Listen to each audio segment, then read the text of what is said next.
ओम वंदे गौ मातरम। मित्रों, जब से कोरोना काल आया है लोगों में एक जागृति आई है कि सांस नाक से चलनी चाहिए। और जब कोई ये बात कहता है तो अपने आप को ऐसे हाथ रख के चेक कर लेते हो, कहते हैं हमारी सांस तो नाक से चल रही है।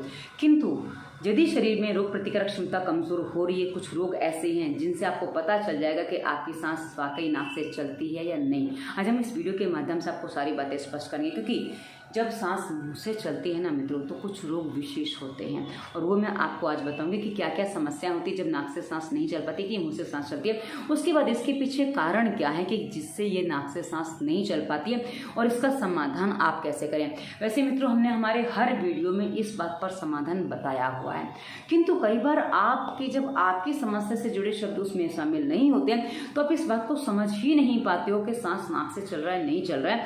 तो ऐसी अवस्था में कई बार आप कुछ और ढूंढने लग जाते हो और आपको शॉर्ट में समाधान चाहिए होता है, जिससे आप भटक रहे हो।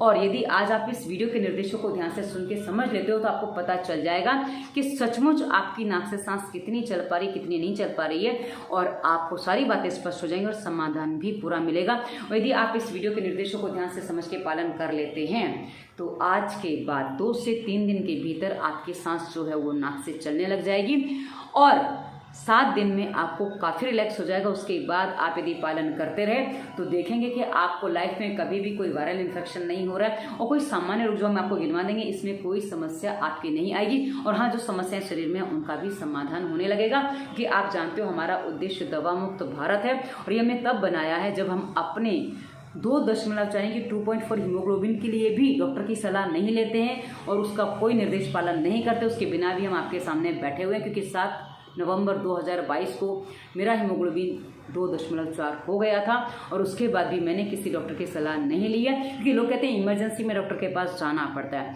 इससे अधिक इमरजेंसी आपके पास नहीं हो सकती, मैं ऐसा आपसे कह सकती हूँ। ब्रेन ट्यूमर से बड़ी इमरजेंसी आपके पास नहीं हो सकती, तब भी मैंने कोई ट्रीटमेंट डॉक्टर का नहीं लिया था जब मुझे ब्रेन ट्यूमर बताया गया था। तो चलिए आज की वीडियो को आरंभ करते हैं। सबसे पहले आपको बता दूँ कि जो हमारी नाक से सांस नहीं चलती, कि मुँह से सांस चलती है, उनमें समस्याएं क्या क्या आती हैं। मित्रों, सीधी सी बात है कि जब नाक से सांस नहीं चलती उसमें सबसे बड़े जो समस्या आती है कि हमारी रोग प्रतिकारक क्षमता निर्बल यानी कि कमजोर हो जाती है, यानी कि इम्यून सिस्टम डाउन हो जाता है। अब जब इम्यून सिस्टम कमज़ोर होता है, यानी कि रोग प्रतिकारक क्षमता जब कम हो जाती है तो उसमें सबसे पहले जो समस्या होती है, बार बार सर्दी खांसी जुकाम आदि होता है। बुखार भी कई बार आ जाता है, कि जहाँ जुकाम होता है बुखार आ ही जाता है। तो सर्दी जुकाम बार बार होता रहता है, हर 15 दिन में, 1 महीने में, यानी मौसम बदल रहा है तब तो हो ही जाता है। वायरल इन्फेक्शन जिसको कहा जाता है वो तो अधिकांश लोगों को होता है जिनकी इम्यून सिस्टम कमज़ोर होती है, जिनकी नाक से सांस नहीं चल पाती है। दूसरी बात होती है कि आँखें कमज़ोर हो जाती हैं, यानी कि आँखों से दिखाई नहीं देता है, आंखों से कम दिखाई देने लग जाता है, कम उम्र में चश्मा आ जाता है। हमने देखा है 2, 3, 4 साल के बच्चों के चश्मा आ रहा है। उसके बाद हियरिंग मशीन भी लग जाती है। छोटे छोटे बच्चों को देखिए, उनको हियरिंग मशीन से सुनना पड़ता है, उनको सुनाई कम देता है। उसके बाद दांत बाहर को आने लग जाते हैं। आप देखिए 10-12 साल के बच्चों पर अक्सर ही रिजल्ट दिख जाता है और छोटे बच्चों पर भी दिख जाते हैं। यदि आप ध्यान से देखें तो क्या है, दांत जो है थोड़े बाहर को आने लग जाते हैं, फिर उसमें जो लगाना पड़ता है। और आजकल तो काफ़ी चीज़ें चलेंगी जिससे आपको लटकाया जाता है, दांत अंदर हो जाएंगे, लेकिन वो हो नहीं पाते, कि और हो भी जाए तो थोड़े समय बाद वापस बाहर आ जाते हैं। तो दांत आपके बाहर आ जाते हैं। उसके अलावा सिर में दर्द के अनेकों प्रकार हैं मित्रों, जिसमें माइग्रेन भी है, हेडेक भी है, पता नहीं किस किस तरह के सर दर्द कहे जाते हैं। तो सर में दर्द भी होता है, वो भी इसी स्थिति में होता है। उसके बाद टॉन्सिल की समस्या बढ़ जाती है। टॉन्सिल की समस्या गले में जो है टॉन्सिल बढ़ जाते हैं, जिसमें सांस लेने में कई बार दिक्कत होती है, कई बार अस्थमा जैसी स्थिति बन जाती है और किसी किसी को नसल पॉलिप्स की समस्या भी हो जाती है जब नाक से सांस नहीं चलती। तो ये हाईएस्ट हो जाता है कि हाँ, नाक से सांस नहीं चल रही है, पता ही चल जाता है। उसके बाद थायराइड जिसको होता है उसकी भी नाक से सांस नहीं चलती है, निश्चित है। उसके साथ ही त्वचा में सूखापन, रूखापन आ जाता है, त्वचा बहुत ज़्यादा रूखी सूखी लगती है, ऐसा लगता है त्वचा में कोई जान ही नहीं है, बेजान त्वचा हो जाती है। और किसी किसी की त्वचा इसी कारण से सांवली भी पड़ने लग जाती है, कि त्वचा में कालापन आ जाता है, जिसे हम कहते हैं ना डलनेस, ब्लैकनेस, वो सब आ जाता है। ये शरीर में ऑक्सीजन की कमी से होता है, कि जब आपकी सांस नाक से नहीं चल पाती तब ये समस्या होती है।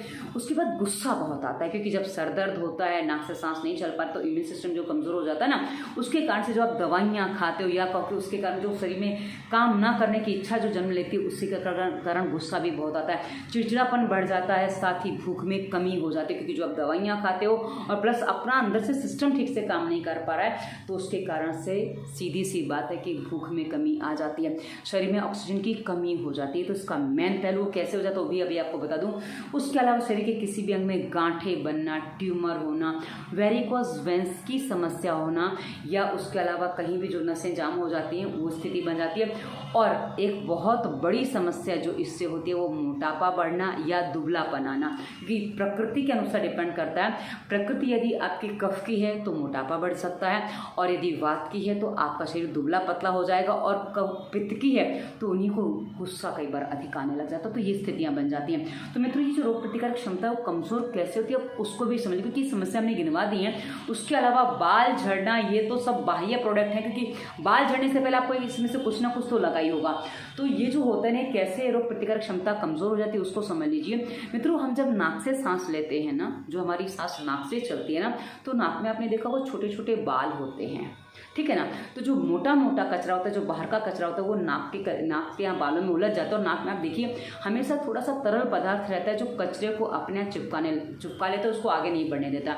और वहीं आगे जब नाक धीरे जाती है तो वहाँ थोड़ी पतली हो जाती है, और वहाँ जो है ना बॉडी का टेम्परेचर मेंटेन करने के लिए अंदर की जो सिस्टम है वो काम करता है। तो जो आपकी ऑक्सीजन, जो आपके अंदर जो हवा जाती है ना, तो जो यहाँ से ये जो नाक के अंदर की हिस्सा मानो, यहाँ से लेकर जो यहाँ तक का भाग होता है ना मित्रों, ये इतना अच्छा होता है कि यहाँ हमारी सारी चीज़ें, ऐसी चीज़ें बसती हैं जो हमारे शरीर की वायु को शुद्ध करती है। क्योंकि ऑक्सीजन जो हमारा जो यहाँ से जो पिट्यूटरी ग्लैंड से जो हमारा ये अमृत झड़ता है वो भी यहीं आता है, जिसको हम कफ के रूप से जानते हैं, पर कफ विकृत नहीं, वो संस्कृत होता है, तो वो उसमें साथ में काम करता है। तो जब वो आपका वहाँ से सांस नीचे जाती है तो आपके जब फेफड़ों में पहुँचती है ना, तो बॉडी को जो टेम्परेचर उसका चाहिए, जिस स्थिति की चाहिए उसी तरह से पहुँचती है, और वो हमारे फेफड़ों में पहुँचकर फेफड़ों को लचीला बनाती है, प्लस वो अधिक मात्रा में, अच्छी मात्रा में शुद्ध वायु होती है, तो फेफड़ों को वो अच्छे से क्रियान्वयन करवाती है, जिससे हमारे हृदय में जो रक्त आता है, जो फेफड़ों में शुद्ध होने के लिए जाता है, वो ठीक से शुद्ध हो पाता है।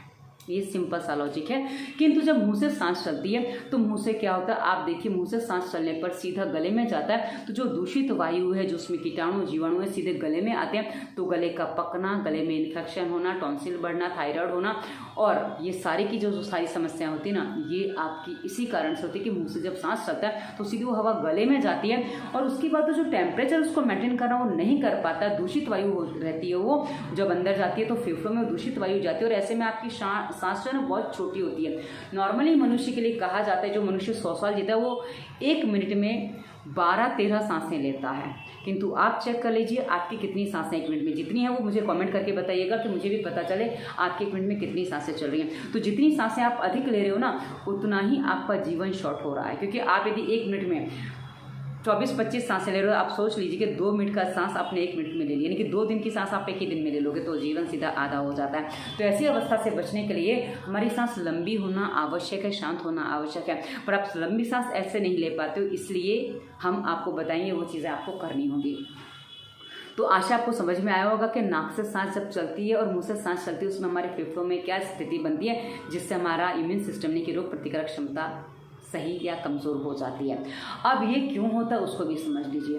मित्रों, मेरा जो बचपन बीता है गांव में बीता है, मुझे गांव बड़ा याद आता है। मैं शहर में रहते हुए भी मेरे घर में एसी नहीं है, कूलर नहीं है, पंखा चलता है, टेबल फैन चलता है, वो भी गर्मियों में भी अधिकांश 1 पर चलता है, सर्दियों में तो बंद ही होता है, बरसात में भी बंद होता है, पर हाँ गर्मियों में चलता है तो 1 पे चलता है, वो भी मेरे से करीब 15 फीट की दूरी पर, 10 से 15 फीट की दूरी पर चलता है, ताकि मुझे उसकी डायरेक्ट सीधी हवा ना लगे।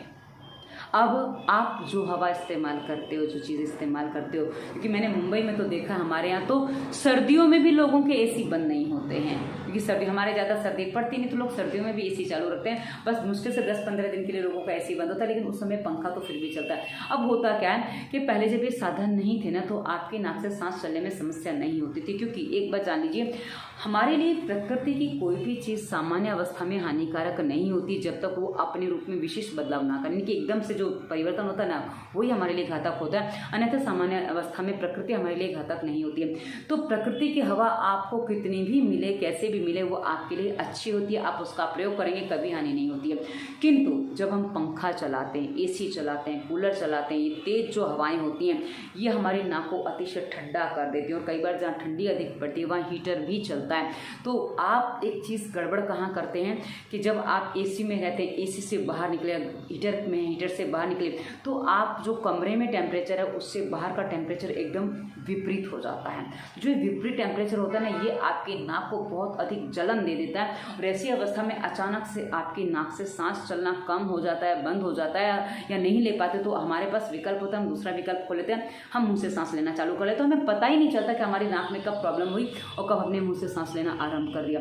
और मित्रों, जितनी तेज हवा में आप रहोगे ना, जितनी तेज ठंडक में आप रहोगे आप प्राकृतिक, जितनी तेज गर्मी में रहोगे आप प्राकृतिक, उतना ही वो आपके लिए हानिकारक होता है। क्योंकि उतना वो आपकी जो स्किन है ना नाक की, वो उसमें एडजस्ट होने के लिए तैयार नहीं होती है। और ऐसी अवस्था में आपकी जो सांस है वो नाक से नहीं चल पाती है, यानी कि आपकी सांस मुंह से चलना कब आरंभ कर जाती है आपको पता ही नहीं चलता है। और इसको चेक करना है एक और तरीका मैं आपको बता दूं। ये तो मैंने आपको लक्षण बता दिए शरीर में क्या क्या हो रहा है। उसके अलावा आप इतना सा काम करके लीजिए, ये मैंने अधिकांश वीडियो में बताया है कि जब आप चेक करना चाहें 50 सीढ़ियाँ चढ़ के देख लीजिए, 100 कदम थोड़ा सा तेज चल के देख लीजिए। आप देखेंगे कि आपकी सांस नाक से नहीं चल पा रही है, आपको सांस लेने के लिए मुंह खोलना पड़ता है। आप कहेंगे कि अरे तेज चलेंगे, सीढ़ियाँ चढ़ेंगे तो नाक से सांस फूलेगा ही ना। नहीं फूलेगा।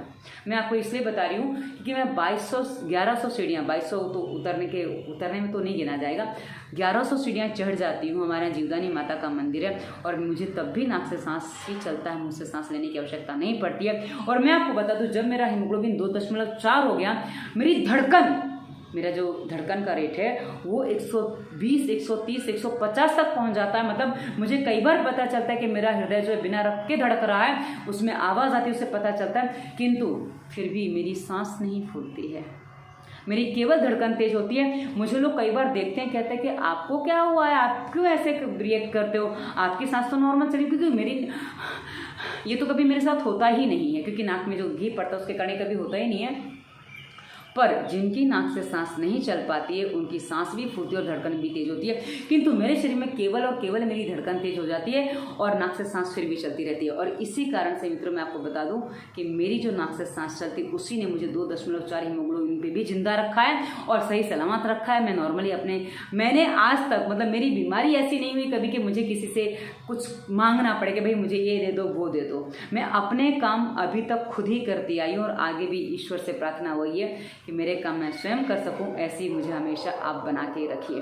तो मित्रों, ये हमने आपको बताया कि नाक से जब सांस नहीं चलती है तो क्या क्या समस्याएं होती हैं, कैसे होती हैं। आशा आपको स्पष्ट हो गया होगा। अब नाक से सांस चलाने का एक सिंपल सा साधारण सा तरीका मैं आपको बता दूं कि आपको नाक में तेल डालना है। यदि आप नाक में तेल डालना आरंभ कर देते हैं, नाक में तेल कैसे डालना, कौन सा डालना है, इसी वीडियो के डिस्क्रिप्शन में स्वास्थ्य नियम प्लेलिस्ट में आपको विस्तार से वीडियो मिलेगा। ये मैं आपको वीडियो देखने को इसलिए करी कि इस वीडियो में मैं आपको डाल के नहीं दिखा पाऊंगी, कि उसमें पूरी प्रोसेस मैंने उसके लाभ वगैरह सारी विस्तार से बताए हैं और क्या सावधानी रखनी वो भी विस्तार से बताया। और नाक में तेल डालने से कब प्रॉब्लम किस किस को हो जाती है उस पर मैंने अलग से वीडियो दिया। क्योंकि कई बार क्या होता है ना, आप पूरे निर्देशों को ध्यान से सुनते नहीं हो, कुछ अपने मन का चला लेते हो और ऐसी अवस्था में आप जो थोड़ी सी भूल कर लेते हो उससे आपको नाक में तेल डालने के बाद समस्या भी हो जाती है। इसलिए यदि आप निर्देशों को जितना ध्यान से सुन के समझ के फॉलो करते हैं उतना आपको रिजल्ट मिलता है। और हाँ, आपको बता दूं, केवल नाक में तेल डालने से ही समाधान नहीं हो जाएगा, क्योंकि नाक में तेल डालने के अलावा और भी चीज़ें हैं। क्योंकि मात्र नाक से सांस चल जाना पर्याप्त नहीं होता, आपका खान पान भी सही होना चाहिए यदि आप अपने रोगों को ठीक करना चाहते हो।